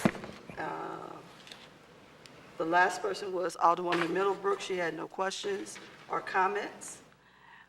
Based on the conversation that we had, we have moved to a point of still not having complete clarity. And I'm going to call for this bill to be held. I make a motion that we Thank you. table Board Bill 104 committee substitute. Second. Moved and second. I don't know if you want to table it. If you table it, it kills it. Oh, no, we don't want to kill it. No, you just want to hold it till. We'll hold it till next In meeting. So you're going to have to withdraw your And motion. I'm gonna Tabling withdraw my will. motion. want- We're going to hold it in committee till next week because I wouldn't feel comfortable voting on this right now, okay? And I do understand, and I'm sorry that I didn't remember, that Alderman Vaccaro did not have an opportunity to be a part of the ongoing discussions. And I want him to have that chance. And so everybody's going to be responsible. He's going to be responsible. Make sure that you share how you got to this summary and the committee substitute based on all the input from other alderpersons.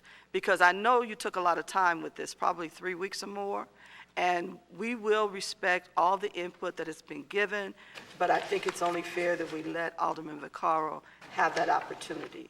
1 more week won't hurt us. We'll still be able to get it out of this session. So, committee members, can you be in agreement with that? That's fine. Carol would have to remove her motion. I want to in a remove second. my motion to table Board Bill 104 committee substitute. Second would be, We good. So we're going to hold this to committee till next week. Okay? thank you. Thank you very much. Now we have Board Bill 93.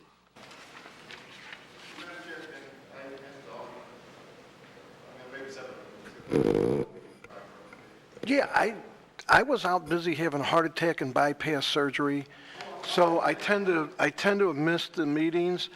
And then again, now today, there's a committee sub thrown in front of me, like, and then I'm supposed to respond to that instantly. I think given the opportunity, yes, we should talk. Given the opportunity, I would at least have the to look at the committee substitute. The only thing I've seen so far was the original bill, which, not only me, but a whole bunch of people were against it. So yes, if you call me, I'd be more than happy to meet tomorrow, Monday, before. Okay, thank you. All right, thank you.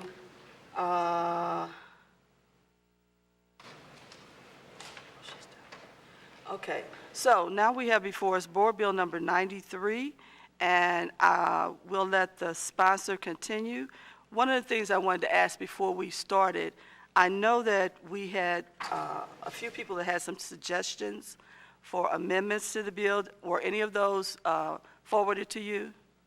Not to my knowledge, no. Okay. Not specific amendments, no. Okay, so that lets me know that if no one forwarded anything, that you have no concerns, the committee members have no concerns for changes to the board bill, if no one forwarded anything.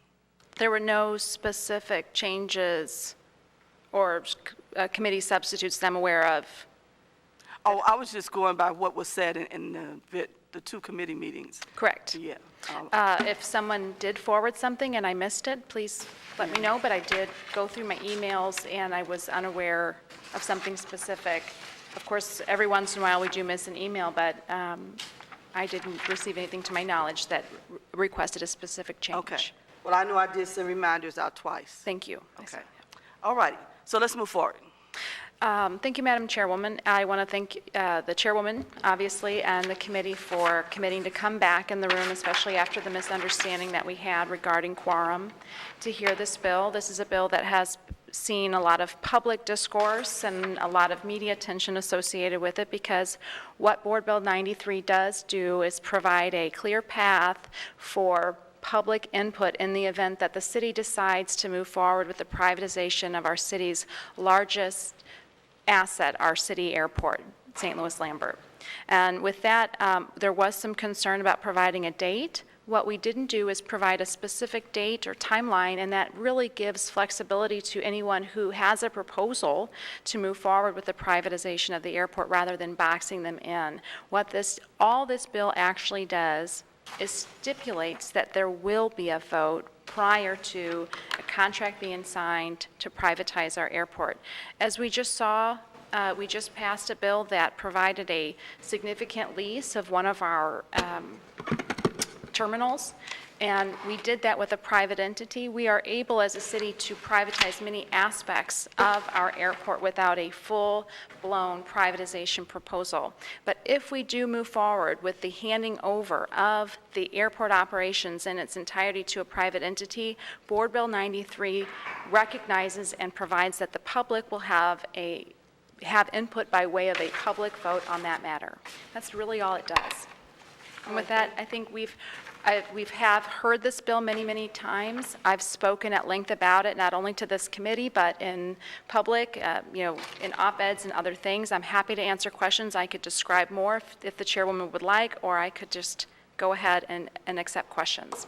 Oh, I'm going to leave it up to the committee. Does any committee person have any additional questions? I do. Okay, go ahead.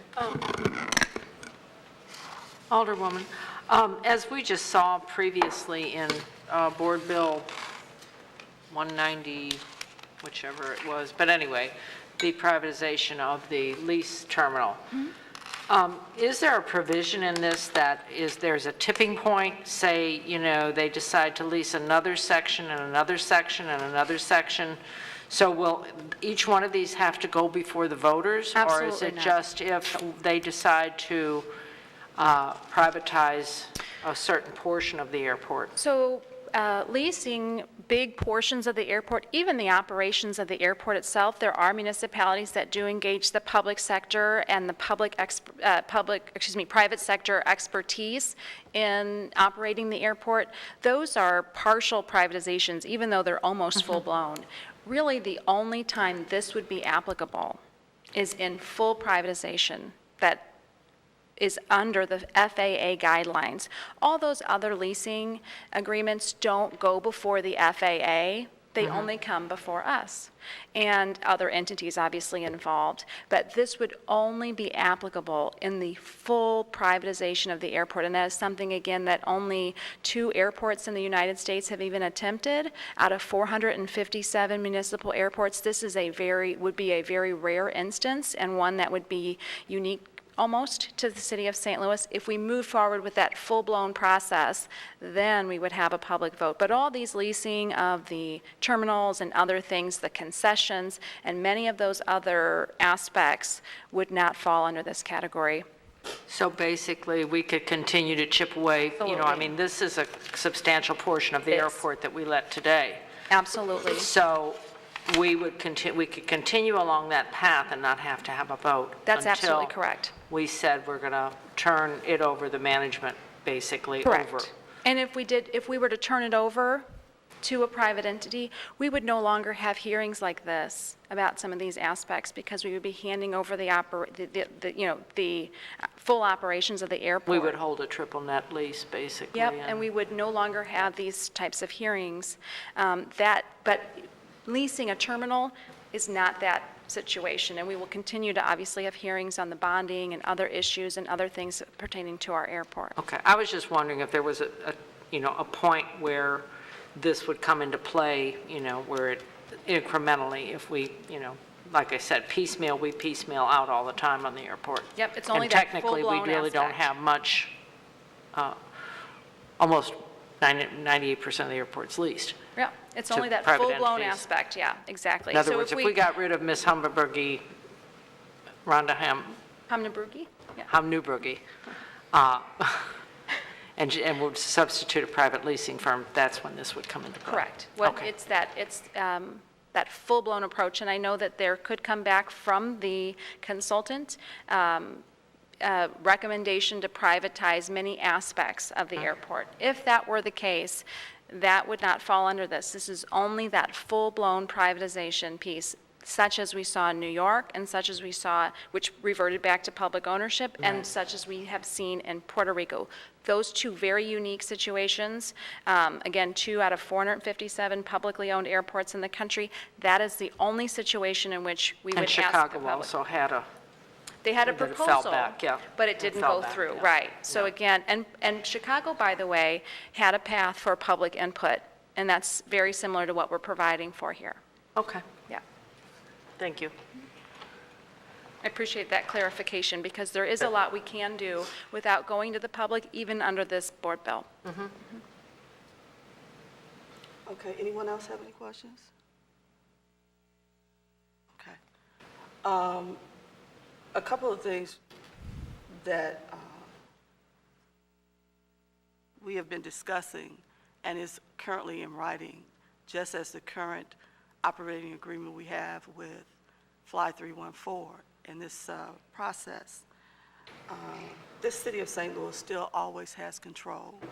And even though they're leasing the opportunity to manage the airport, and even though they may have an investment, there will not be a contract signed that does not give us an easy out if we don't believe that they're doing the right thing and/or they're trying to do something that would harm the city or the city's employees.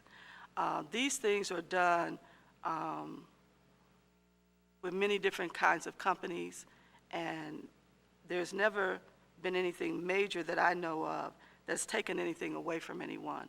And that's why I've been continuing to talk with the employees and other residents around the city, because I send them to the reference points for them to read for themselves, because I don't like fear tactics. I like for people to know directly what it is that involves them and their livelihood, irregardless of what I say or anybody else says. And so the employees, I was just with 2 of them today and 3 last night. They're beginning to read and understand for themselves, and they're not fearful. They know that the airport cannot close. They also know that if somebody wanted to walk in and say, oh, I'll just get rid of every employee, that is impossible, because the FAA is there and a number of other entities aside from ourselves that would not allow those things to happen, nor would the airport be able to operate. So public-private partnerships happen all over this world every day, and that is something that people need to understand. And I'm just simply making these statements for the public because I encourage people to have both sides of the issue heard, and also encourage them to go look up the information for themselves. I forward everybody to the FAA site so that they can understand what can and cannot be done. The disruption of airport travel is not anything that anyone is allowed to do recklessly. We have too many checkpoints in place. This is an investment opportunity to benefit the city of St. Louis. That's all it is. It's not to give anybody anything, and we are not giving anybody anything. It is an investment opportunity.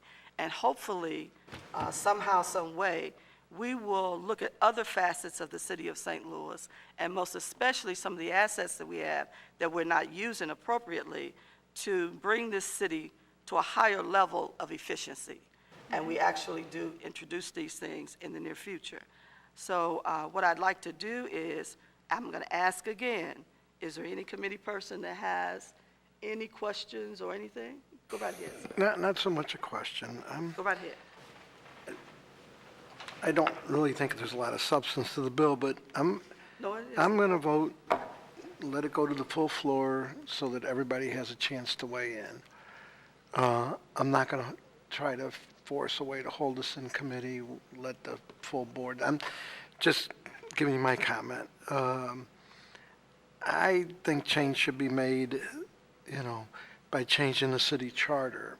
I mean, I believe that, but I also think, let this go to the full board, let them make it, I don't know how I'm going to vote when it gets to the floor, but at this point, I'm not going to hold it up in committee.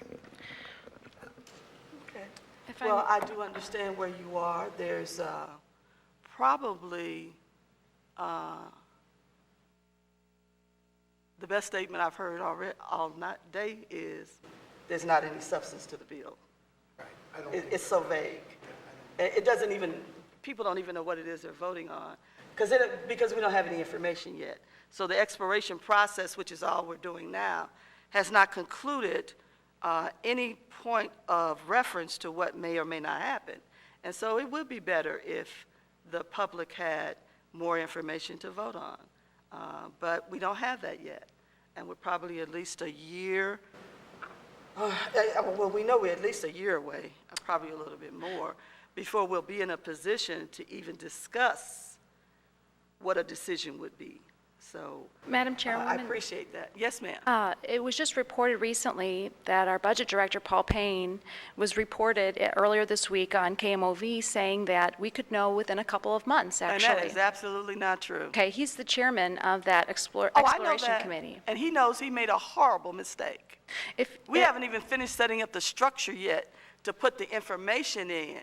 So that is absolutely impossible. I would like to say that Right. even if we make a proposal and a relationship with a private operator that we could have an out, the only airport on mainland USA that is privatized, Westchester, New York, also had an out. But unfortunately, they didn't choose that out. Their private operator, Macquarie, did.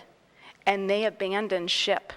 And that meant the city had to bail out the private operator for deciding that they weren't making enough money on that airport. And the city had to scramble to then pull together a team to run their airport again. The city of St. Louis could be in a very similar situation if we choose to do this. Not only do we need an out, but we need a backup plan. The city of St. Louis has not done a good job trailblazing. We trailblazed the Land Reutilization Authority. We were the first in the country to do so. And our Land Reutilization Authority is underfunded and sorely in need of coming to the 21st century. The same is true of our public transit.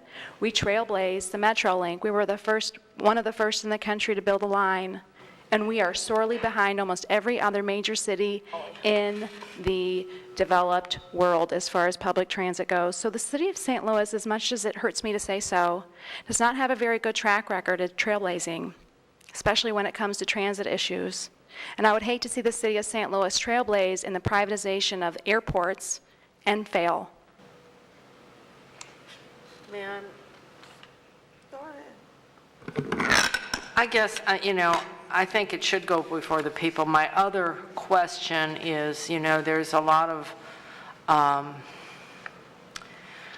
misinformation out there. The airport's for sale. There's a lot of panic, knee-jerk facilities, and I guess part of, it does need to go before the voters. But I think at the same time, the voters need to be educated, and this is a complex, very complex issue. And this is kind of all I've been kind of looking at, and for the voter that, might pick up the Post and do this and go, okay, now I'm ready to vote, what kind of a PR are they going to be subject to when the city is strapped for money, and we may be hanging on to this and are wanting to hang on to it, and they're barraged with a full-blown PR campaign of how good it's going to be, such as reducing the Board of Aldermen, it's going to save money. Well, that's totally not true. I agree. So, and I mean, whether you're on one side or the other, reduction or not, it was sold one way, and it's totally not true. So I guess that's my fear about putting it out. My concern, I'm not afraid of it, but my concern is that people will be sold a bill of goods, and again, we'll have a failed issue here. So I guess that's my concern. But, if the people want it, my constituents have been very vocal about telling me they want to be able to vote on it. So I say put it out there, and, it is what it is, and my hands are. Yep. So much for representative government.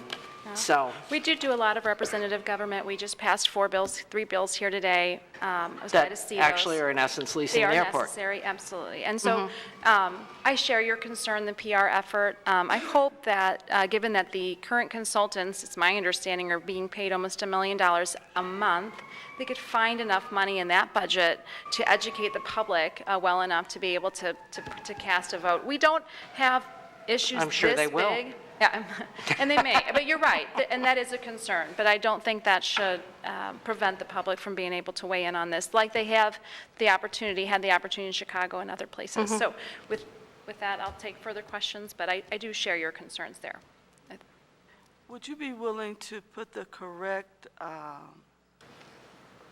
reference for the Reform Act for FAA into the bill? Sure, I'd be happy to introduce that as a floor substitute on Friday. And, And I believe we also had a correction to the name of the airport. St. Louis We had some Lambert, having yes, I'm changed. sorry, I thought- I apologize, I was not aware that we were having this hearing until very recently, so I didn't make a it's been committee. advertised for a month.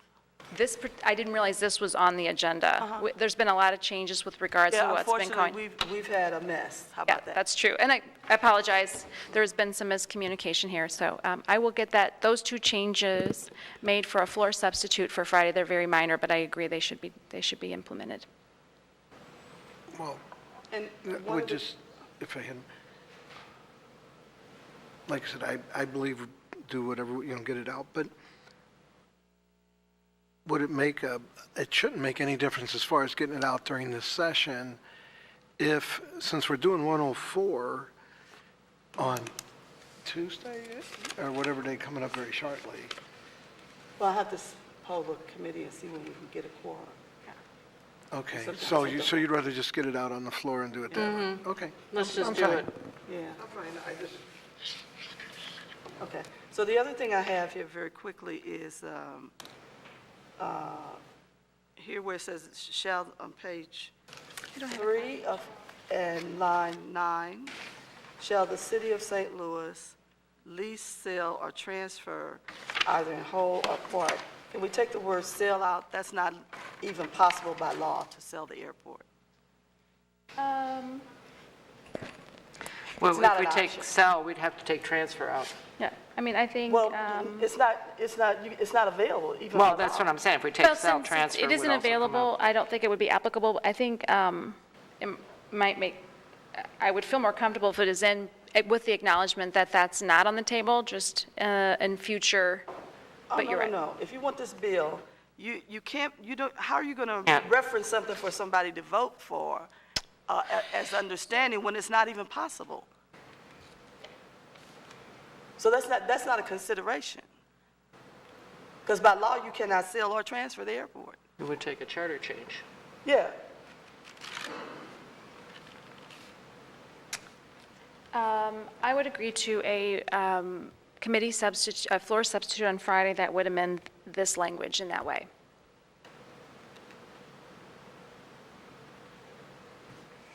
And then the name of the airport needs to be Correct, amended. yes. And then the as number chairwoman, of yes, the number of the Reform Act?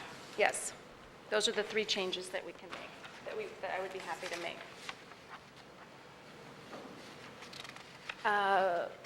Louis, would you make note of that and prepare a floor substitute that has those 3 changes? We would reference the Reform Act, the current name of the airport, and amending the ballot language to reflect the comments from the chairwoman?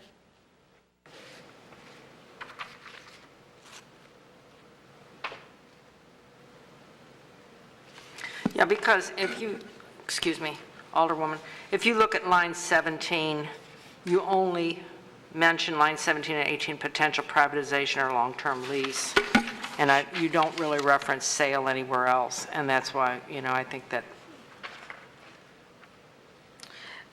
I'm happy to make that change. Yeah. And I think to take out both that sale and transfer, we can just use the word lease. And then in line 21, sale comes up again. 21 of, On the page Which 2. page? okay.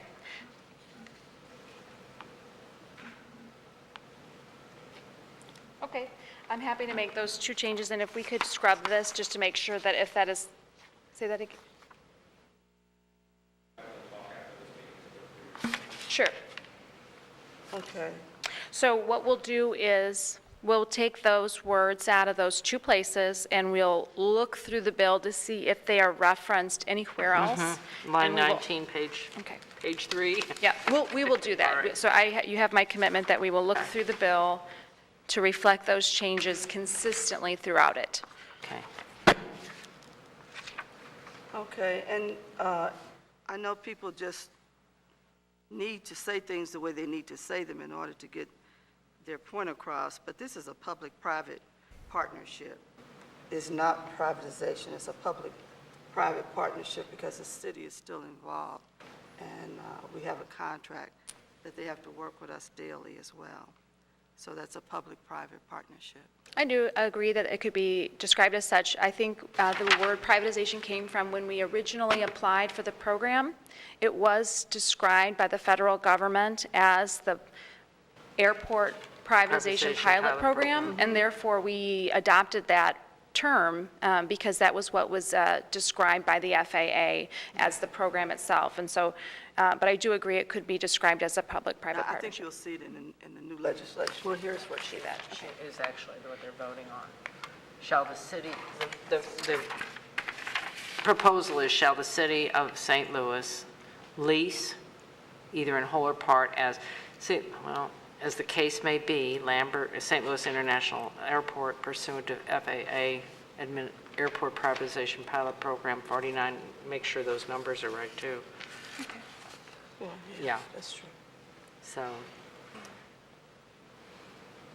We will prepare a floor substitute with those changes that are not, they will not change the intent of the board bill, but certainly will clean it up in a way that okay. will be beneficial. I think that's all I had.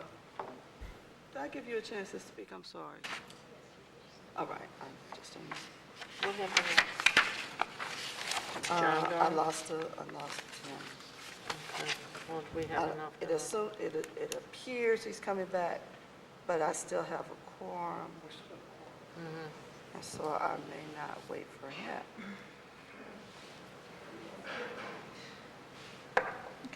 So, you want to get those changes taken care of, and we will. I will prepare them in a floor substitute. If we can get this passed out of committee today, then we can bring those back to the full board on Friday with a floor substitute. They're minor changes, and I'm happy to make those today with Lou Galley.